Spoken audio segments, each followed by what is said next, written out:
So now just for the finishing touches, I'm just going to weigh my paper down a little bit there. It's just a little pebble from the garden, but it just keeps my paper down.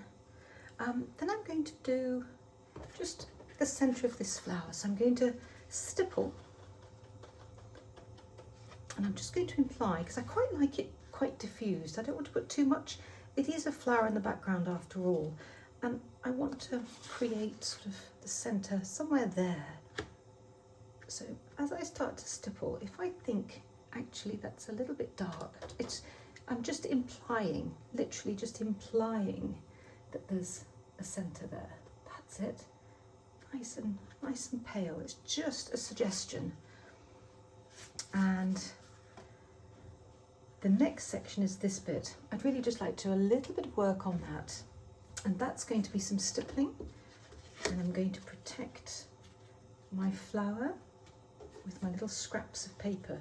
So I tear these little sections from watercolour card or paper that I've got left over, and I just use them to protect the bits I'm working on. So for example, if you wanted a straight bit, put that there. We don't want it too straight, so I like it torn, but I might even put a little bit over that. So something like that, and then a curved bit. So I might put this bit here, I'll have that bit at the ready. And then I might use this curved bit here, but I'll just use it when I stipple. So got those bits ready, get my stippling brush. I need it fairly dark. I'm not going to fill all of this in. I'm just going to create a curve here, so something like that. And then when I look at it, it just looks like this. It just makes it busy. Make sure there's no paint gone on the underside of it. And then I might just cover that whole section there.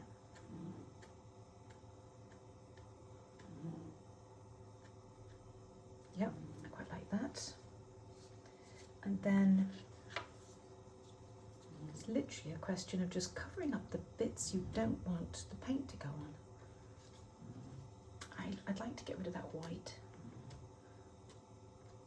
That's better. Push that back. There's a little bit of white there. I just use the edge of my brush just to coax that. And then that now looks like it's going out from the foliage rather than floating as it was before. So these are the little sections, the little tiny bits that I work on at the end, which make it look, well, very loose, but actually there's quite a lot of thought that goes into these, because you have to make it look very free and easy. I just want to soften this. So this is just water. Push that back. So I'm happy with that. That section looks like it's nice and busy. Take a little bit of that out there. And now that I've seen that, I kind of want to create a little bit of an edge here.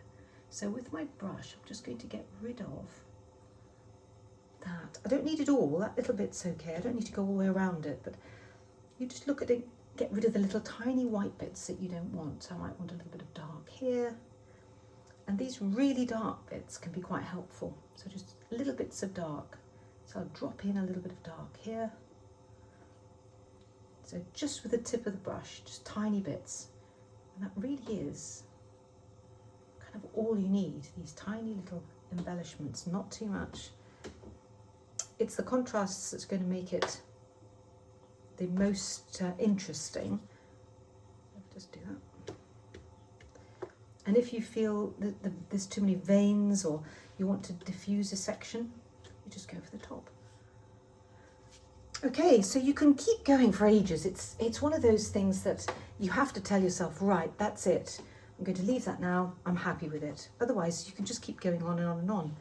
But a simple approach to painting flowers using minimum of equipment and very few colours.